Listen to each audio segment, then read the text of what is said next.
Men over 40 secretly want this from a woman, and this is what men actually crave, if not as much as sex, but maybe even more than sex. So we're going to dive into this today. Now, I want to share with you that dating burnout is causing many men and women to bow out of the dating pool. That's right. I think there's a lot of frustration. I think it's pretty obvious. Many of you are already feeling this frustration. And so a lot of men and women are bowing out. Women are burnt out by non-committal men. Men are burnt out by flaky, entitled women. So there's equal arguments on both sides of the aisle, the gender aisle, when it comes to their frustration. I think a lack of civility and intentionality is causing so many people to walk away from the dating marketplace. But there's a deeper issue going on here. Now, ladies, I know you've been told, you've been indoctrinated that when a man is into you, he will chase you. And while it's true, a man often in the early stages of dating might chase sex. The reality is there's a reason why many men are walking away from the dating environment today, because the reality is we're meeting total strangers. That's right, we're meeting total strangers. Now you might say, well, Jonathan, years ago we met strangers, but there was a different 30, 40, 50, 100 years ago.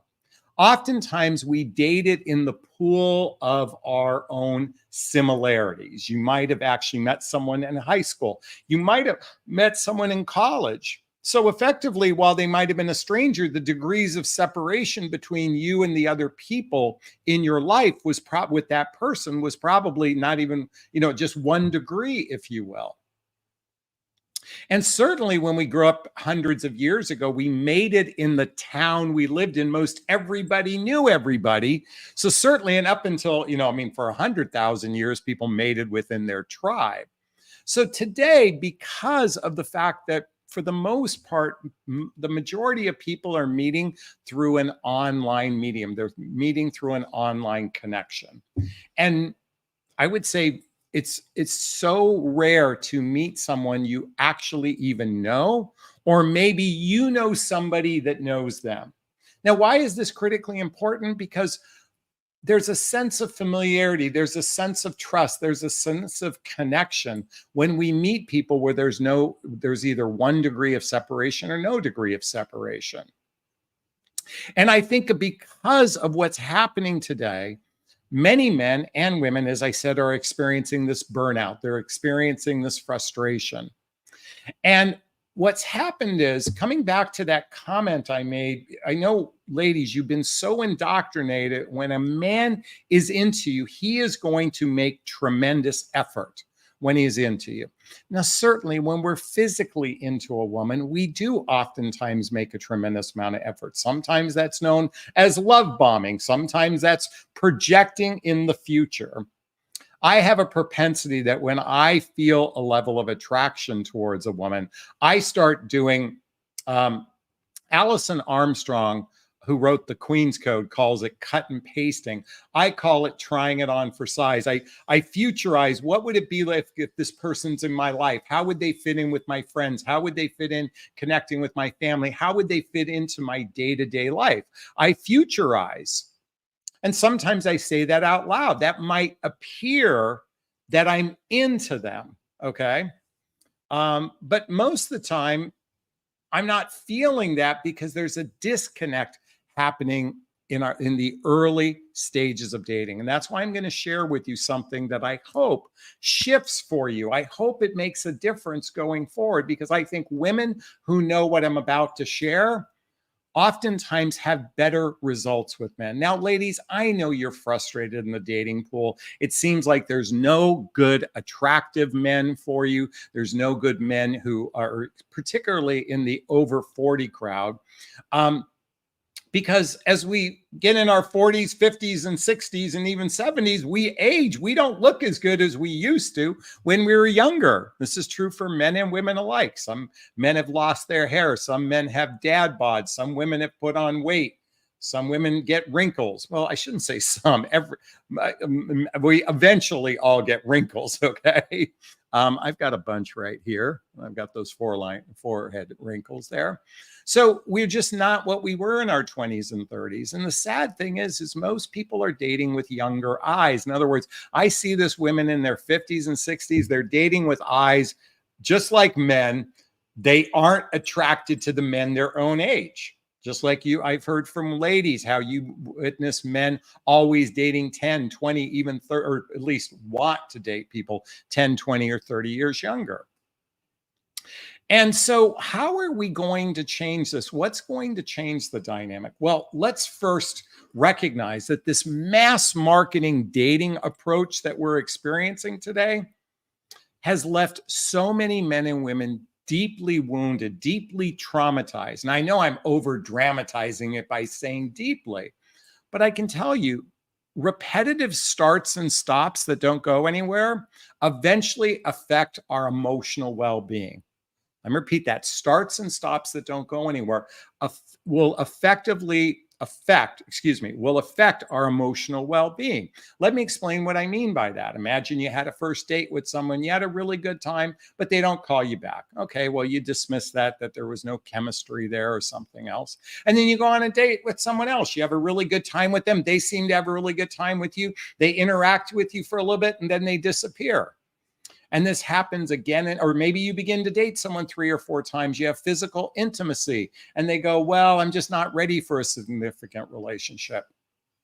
I don't think there's enough studies to address the emotional effects of these starts and stops, starts and stops, starts and stops, starts and stops.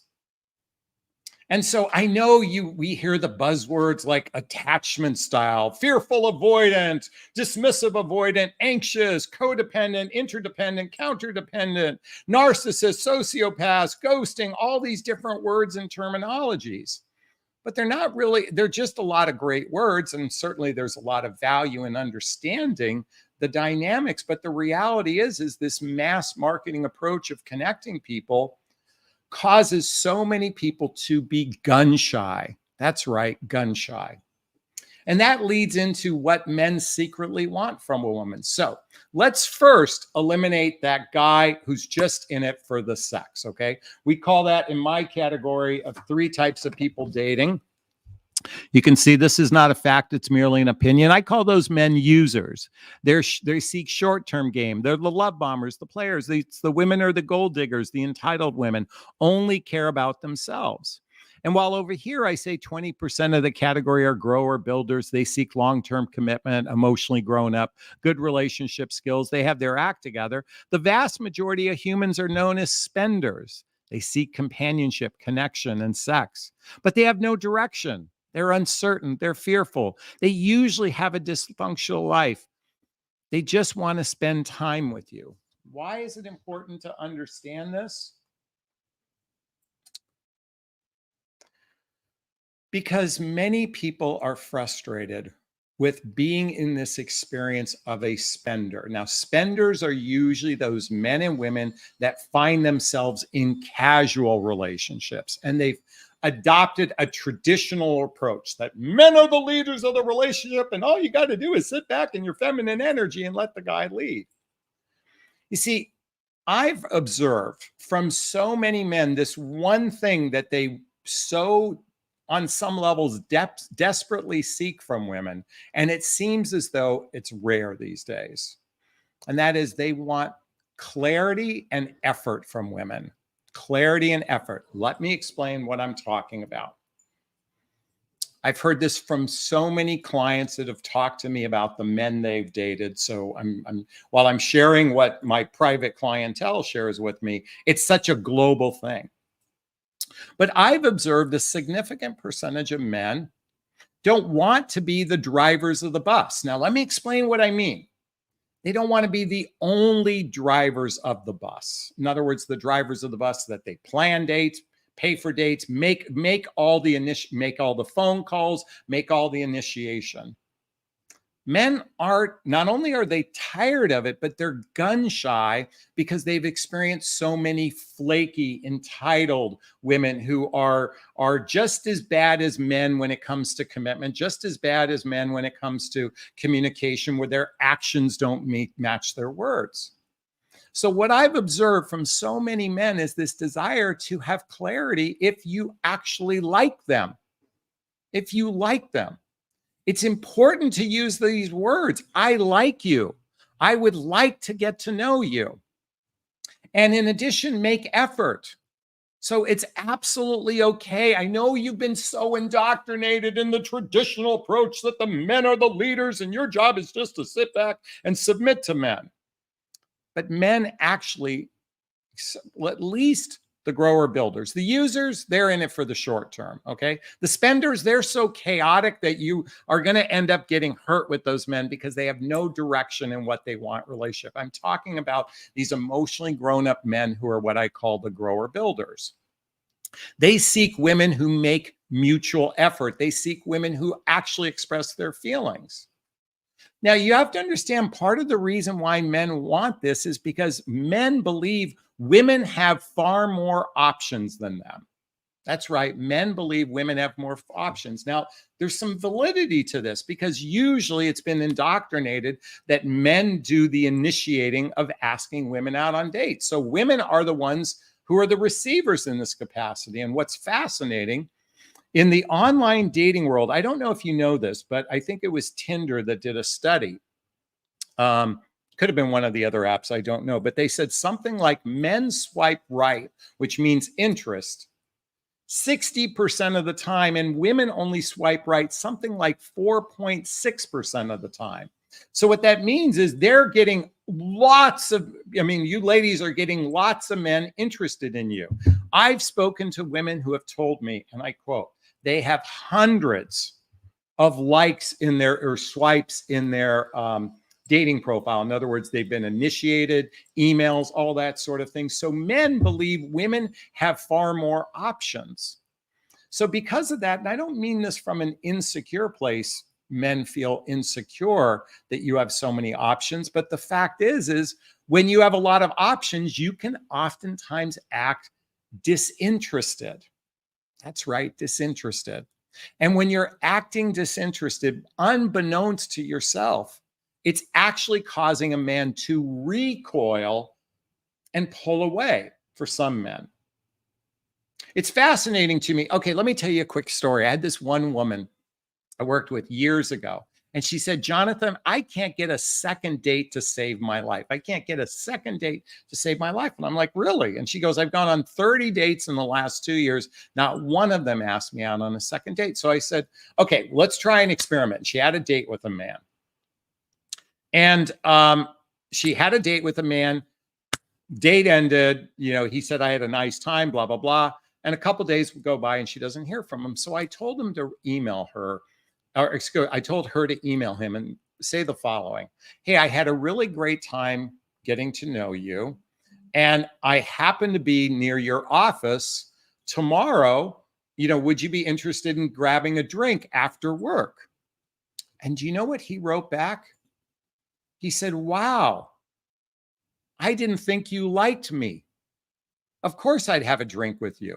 He didn't respond to her because her energy was blocking her interest in this man. Actually, I don't think she was interested in this man. I was pushing her. But what we realized is that most likely she's putting out some energy because she's not verbally expressing interest. And so by her verbally expressing interest and in addition making the effort to initiate the date, they had a second date. Now, they weren't right for each other, but that's okay because what she realized, and she eventually found a man, was her problem was she wasn't making it clear that she liked him. Men are thirsty to be told, I like you. Do you remember when we were little kids? Remember we were in grade school and you'd write the little note, do you like me? And there'd be a little square yes and a little square no, and you check the box and you pass it over to your friend to pass it over to the girl or the guy. I don't think there's enough happening today to express genuine interest. And because of this overstimulation in the dating marketplace, it's causing many women in particular to act a bit ambivalent. And that ambivalence causes men to go, well, I don't think she likes me. I'm not interested in her. So, as I said before, while men seek relationship for sexual pleasure, men often don't, because men don't need women from a financial perspective. And let me backtrack here for a second. Women often, I think it's, women are looking for what's called hypergamy. In other words, the man with the, to some degree, the biggest cave, if you will. So women oftentimes evaluate a man on his potential to accumulate resources. Men don't typically do that. While we seek sexual pleasure, the most important thing we seek in relationship is to be with someone that they feel good being with them, that they feel like this person is into us. And I know you've been indoctrinated, or not indoctrinated. I know you're concerned that if you make effort, that might appear to be chasing someone. I get it. Now, it's only chasing when you're making effort to someone who's making no effort. That's the only time it's chasing. If someone's making a little bit of effort and you make effort, that's not chasing. But I know you have this belief that that's chasing. And so that's why you don't do it. And I'm here to say effort is not chasing. Effort is saying, hey, I'm going to show up on the 50-yard line. I hope you show up at the 50-yard line. I hope we can play at the 50-yard line. It's only chasing when he's on the 5-yard line and you're trying to bring him over to the 50-yard line. That's chasing. But effort, see, here's the problem. A lot of women have been so entitled. They so act entitled that the man's standing at the 50-yard line and the woman's standing at the 5-yard line. I'm using obviously a football analogy. And she expects a man to rush over there and bring him over to the 50-yard line. I'm going to tell you, grower builder men don't do that. Homie, don't play that game. Users will temporarily do that. Spenders will temporarily do that. Controlling men will temporarily do that. Okay. I want you to understand something. There's a whole category of men who are strictly controlling. Okay. They want to control the entire environment. They'll chase you, but they expect a lot in return, and they will dump you in a heartbeat if you don't get them what they want. So be very careful about those controlling men. So coming back to this whole conversation, what do men secretly want? They want clarity. In other words, if you like them, say you like them. And if you like them, then make commensurate effort to demonstrate that like. It could be through your words. It could be through your actions. It could be planning a date. It could be, making, arrangements to take them to the movies, whatever it is. Now, I'm not suggesting you make more effort than him. That's not what I'm suggesting. I'm suggesting mutual effort, meeting each other on the 50-yard line, because those grower builder men are thirsty for those women that can meet them in a co-creative partnership capacity. Is this sinking in? Is this resonating with you? Please let me know if it is. I'd like to hear your thoughts on what I just shared. Post a comment below.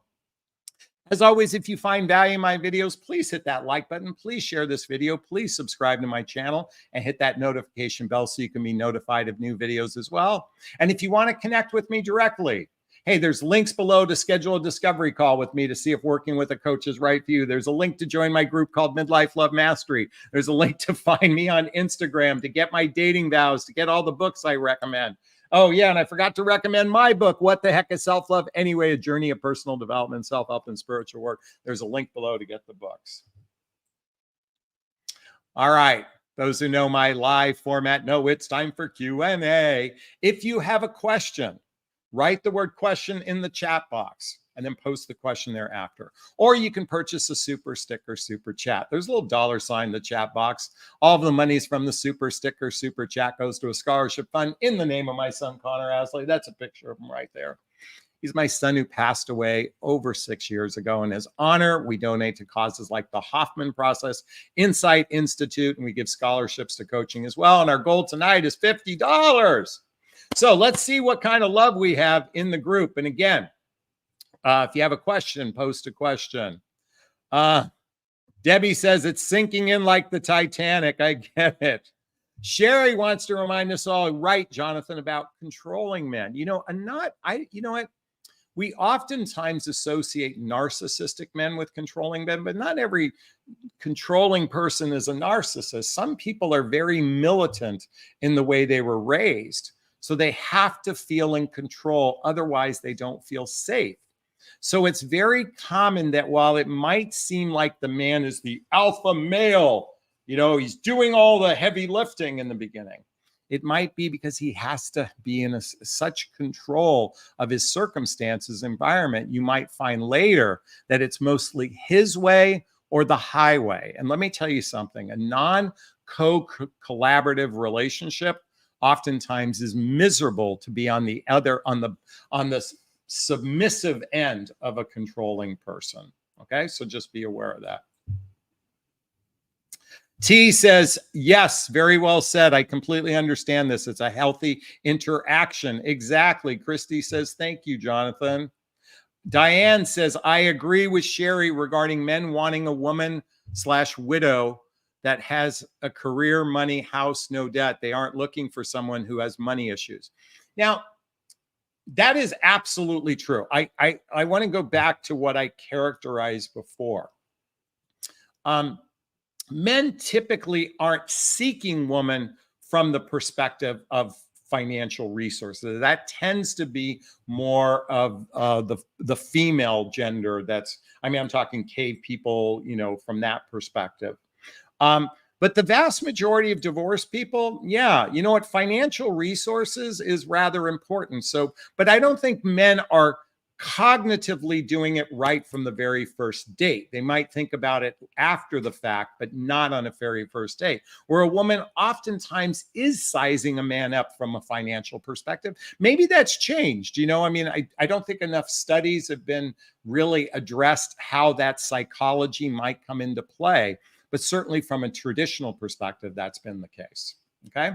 Hey, I want to give Debbie props for the $20 super sticker. Thank you so much. She says, I love Jonathan's wise words and advice. Thank you. You're so appreciated. Oh, I appreciate that so much. That means our goal tonight is $30 for what we've got there. Debbie also wants to talk about controlling men are so possessive. Control comes from the need to feel safe. That's where I believe that control comes from, the need to feel safe. And for some people, they're so tightly wound that the way they operate in the world is the only way that they will operate. In other words, there's not a collaborative effort in the romantic dynamic. There's not a collaborative effort. See, I think the problem with dating today, for some people, they date like, okay, I want to give you an example of something. And by the way, there's a book I'm going to recommend really quickly. The book is called The Partnership Charter, How to Start Out Right with Your New Business Partnership. Now, I know this is a business book, but if you're into reading books like I am, I'm bringing up this book because dating today is like telemarketing, cold calling. You just get on the phone. Hi, do you want to buy what I have to sell? No. Boom. Hi, do you want to buy what I have to sell? No. Boom. Hi, do you want to buy what I have to sell? Actually, you know what it is like? I'm getting incessant text messages around the election from both parties whom I can't stand. So it's just like telemarketing, and that's our current dating environment. But here's the way I view a really healthy relationship. And let me explain why this book is something I suggest reading. I want you to imagine two attorneys, two doctors, two lawyers that know each other from some sort of professional capacity. And they say, let's start a law firm together. Let's start a medical practice together. Let's start an accounting practice together. Each one of them comes interdependent, not codependent, interdependent, meaning I've got something to bring and you have something to bring. And let's pool our resources together, our experiences together, and let's start this practice for the benefit of, our livelihood. Okay. They're coming at it as two equals. But Jonathan, all the people tell me that I must be in a relationship where the man is the leader and I must submit to him. I can't stand that religious narrative that says that women must submit to men. I believe in a mutually collaborative relationship of two interdependent people together, not from a codependent place. Now, I know I just criticized religious people, but I'm just saying that's an indoctrination that I just don't subscribe to. Now, does it work? Absolutely, it works. It works. It can work. But I also find that the divorce rate is rather high. 50% for first marriages, 65 and 70% for second and third marriages. So I don't know about, I'm not basing it on some subsegment. I'm just here to say is people don't work well as a team like they did maybe hundreds of years ago. And that's the real problem I see. Okay. All right. Vina just gave us a 2. Is it Frank or Lyra or something like that? Thank you so much. Christine gave us a $10 super sticker. Thank you so much. I appreciate that. Do we have any questions? I'd love to have some questions. Diane says, I have to replay. I haven't been looking and 9 years since my husband passed away. I need to study these personalities to know what to look for. Certainly, there's a benefit to understanding love attachment style. There's a benefit to understanding personality traits. But what's most important is not studying about other people. What I invite you to do is study yourself. If you haven't read the book, 2 books I'm going to recommend. And by the way, all the books I recommend are listed below. I'm going to recommend The Hoffman Process. This is a deep dive into healing childhood wounds and adult traumas. And then I'm going to recommend the book Nonviolent Communication by Marshall Rosenberg. Why I'm recommending this is it's not about trying to understand other people.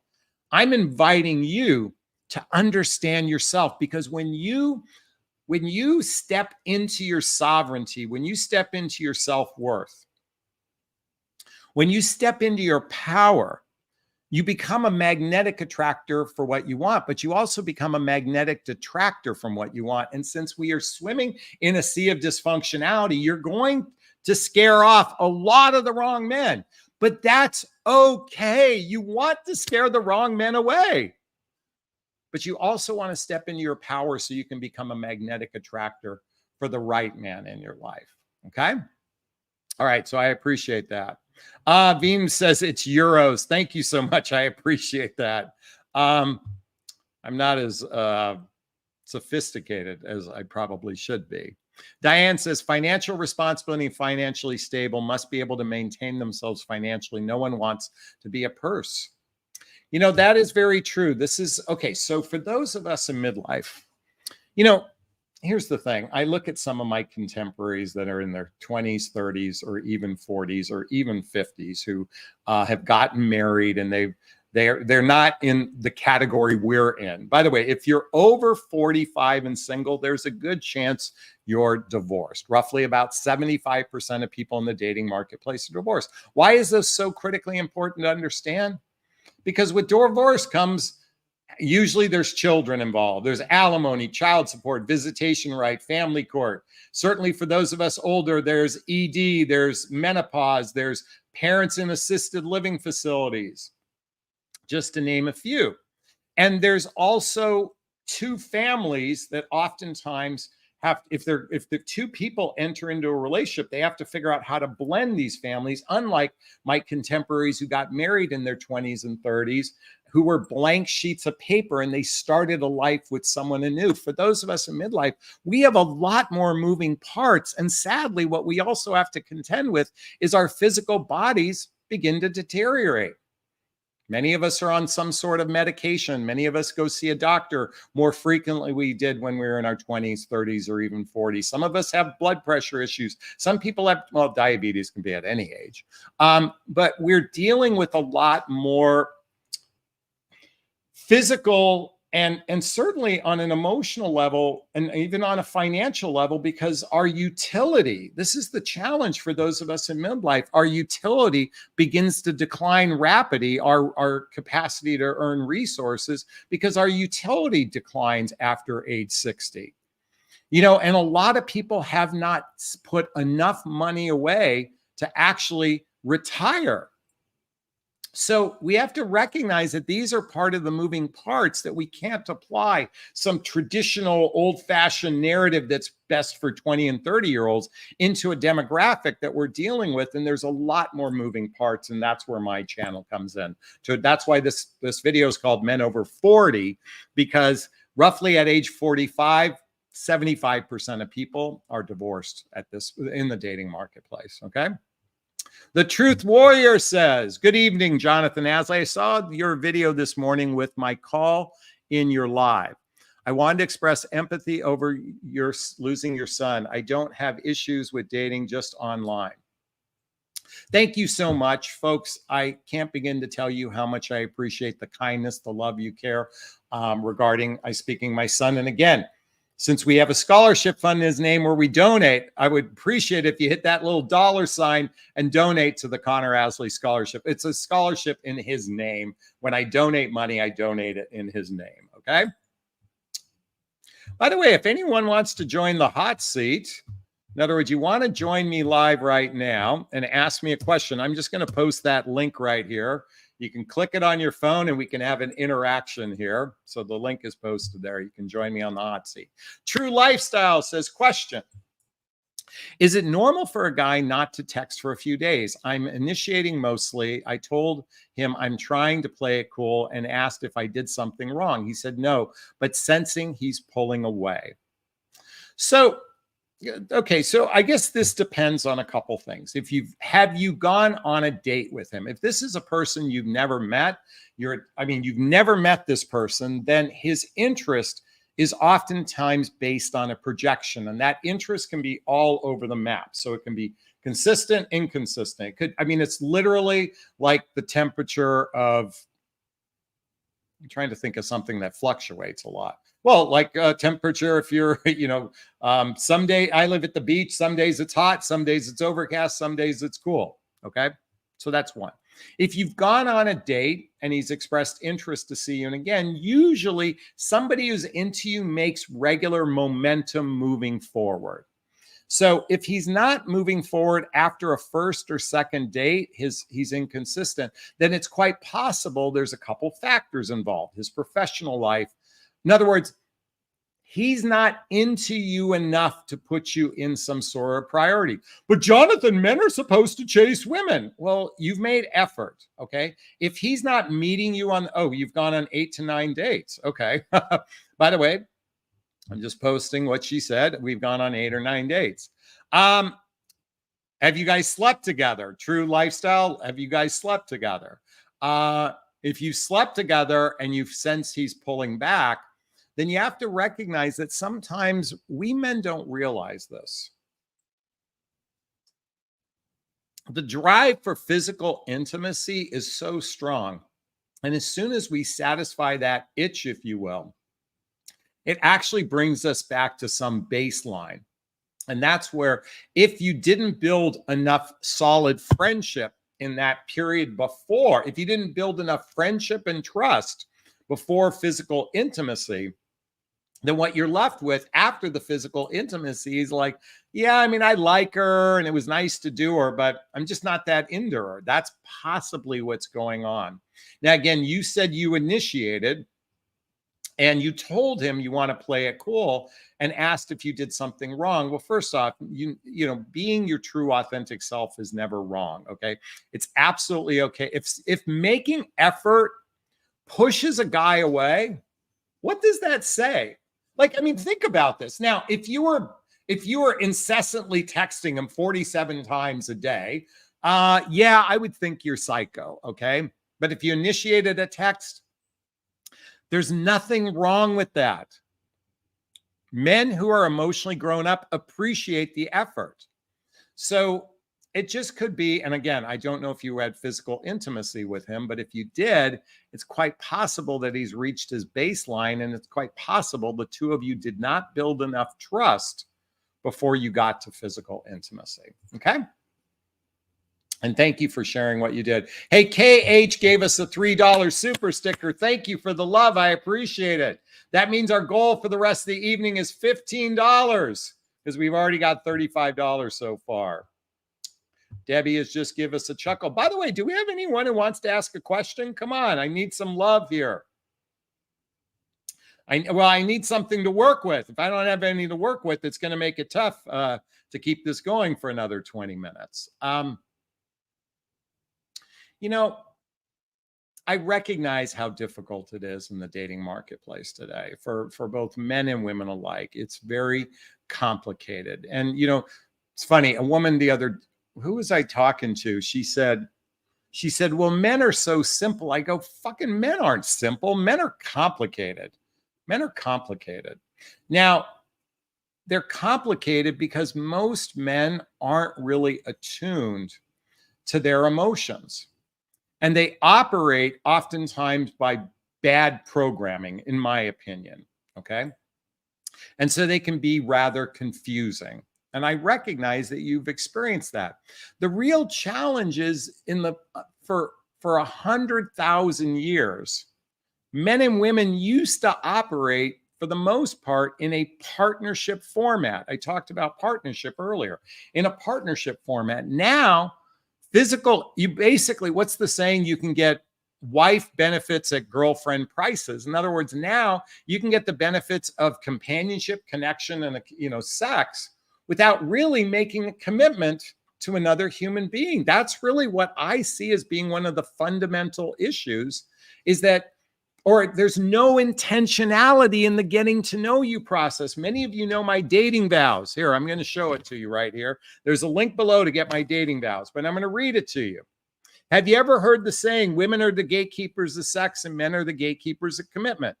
The dating vow is an agreement two people make with one another when they have physical intimacy. Maybe true lifestyles, you might want to consider this. You agree the following. First, you agree to explore the process of getting to know with the intent to declare something serious within 3 to 6 months. Folks, our current dating environment is a long drawn out version of friends with benefits. The casual relationships today are building very little deep roots of trust to commitment. I'm here to say, being intentional, you should know within 3 to 6 months at the very latest if this is someone that you want a serious relationship with. And you should have these serious conversations before the penis ever goes inside the vagina. Let me repeat that. You should be having serious conversations about what you want, what your standards are before the penis ever goes inside vagina. The second part of the dating vow is, I agree to be monogamous sexually while we have regular sex together. The third, I agree to not actively seek to meet and date others while we're in the dating process, including taking down our dating profile. I agree to speak up if this isn't working for me versus pulling back, ghosting, and disappearing. I agree to invest regular time in the process of getting to know you, which looks like spending regular time together. 90% of men won't agree to this because they're users or spenders. But that grower builder, someone like me, if we genuinely like you and we feel like you like us, we're going to make this investment. So I'm encouraging you to stand in your power, to stand in your sovereignty. Take off the duct tape. Rip that duct tape off. Duct tape is merely the fear to speak up. And I'm encouraging you all to take the duct tape off. Venom is in the house. I hope I pronounced that right. Question. He is pushing for sex. We met 4 times, spending many hours together. I asked him for an STD test. He said he will do it, but after he sees some kind of eroticism on my end, what do you do? Well, obviously, this is a man driven by physical intimacy. It doesn't sound like the two of you have built the deep roots of trust necessary to sustain a relationship. So you can just tell him, I'm not going to have sex with you until we have built trust with one another. And one of the ways to build trust with me is to get an STD test. If you need to know how sexual I am before you do this, let's just say this.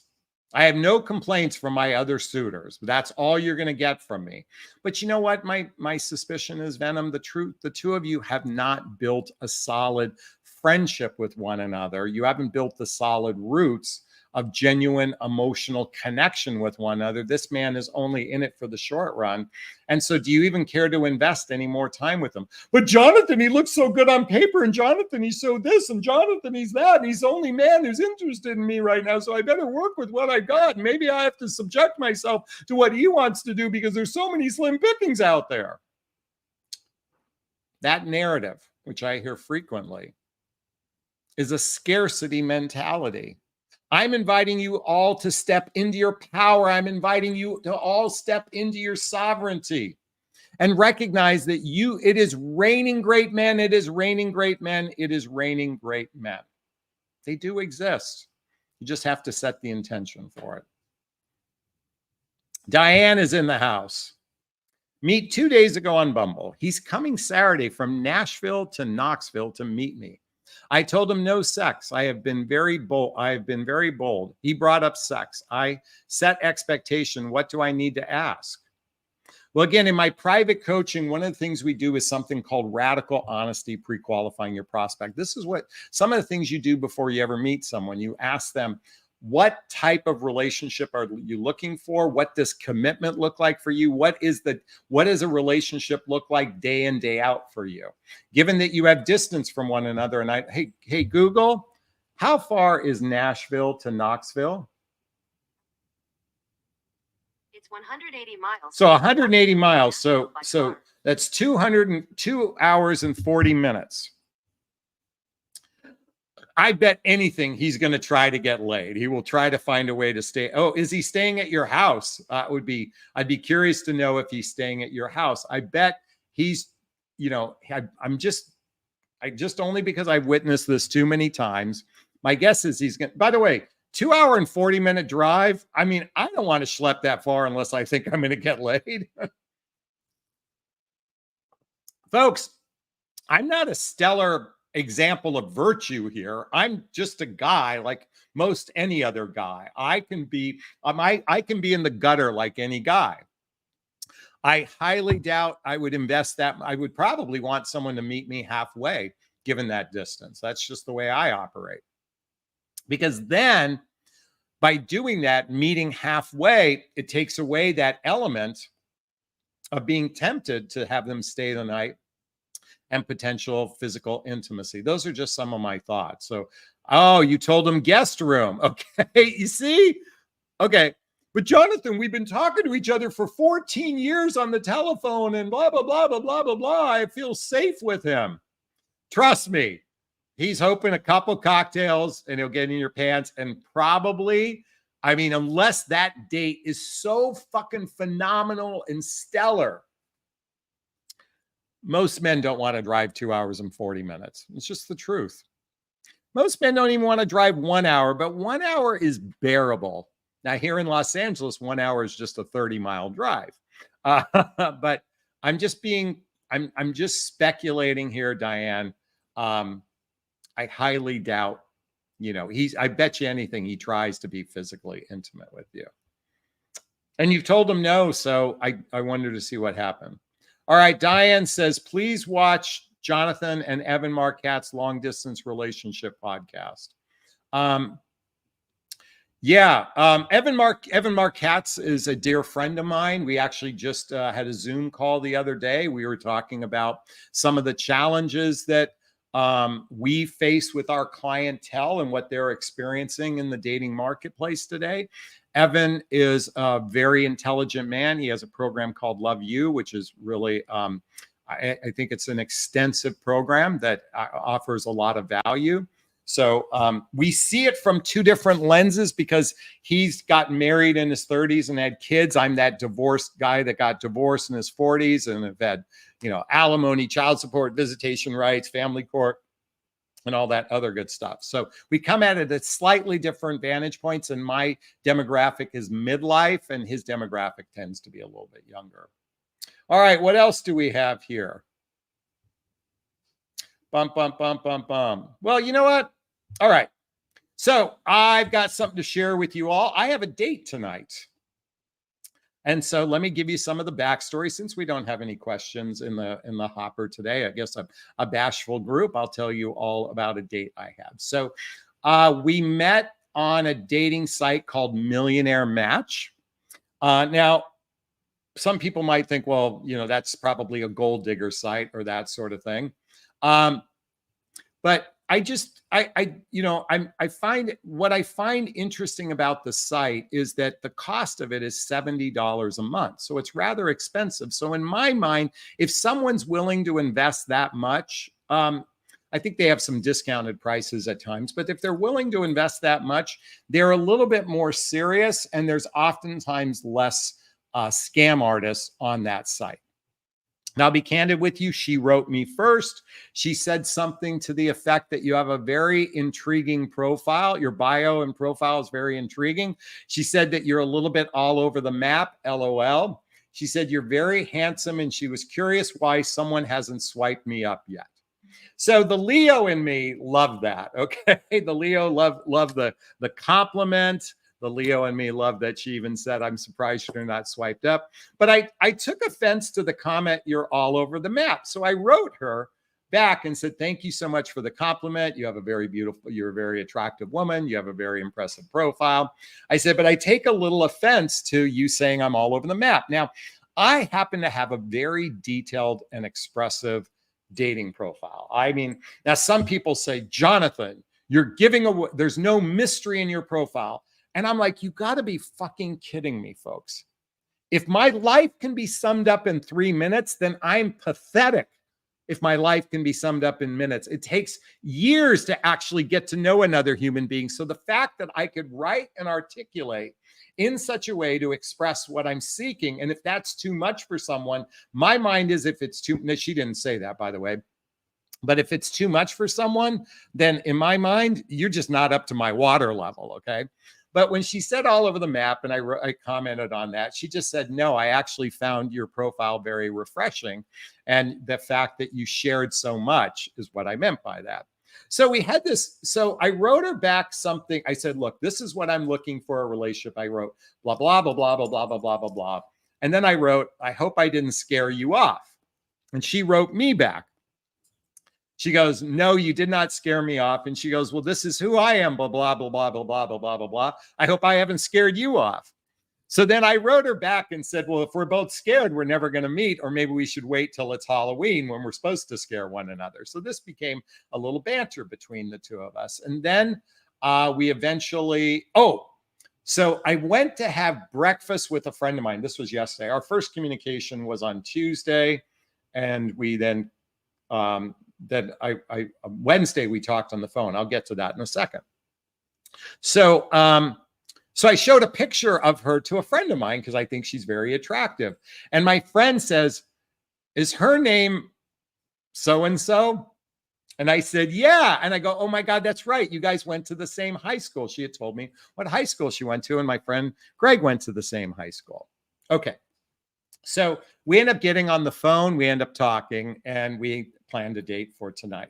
Now, here's the monkey wrench in all this. So her name is Maria. And for those who follow me and know my backstory knows that I was in a relationship with a woman named Marie. So I just realized that, oh my God, this is already going to be problematic for me with the name. In addition, this woman happens to be Italian.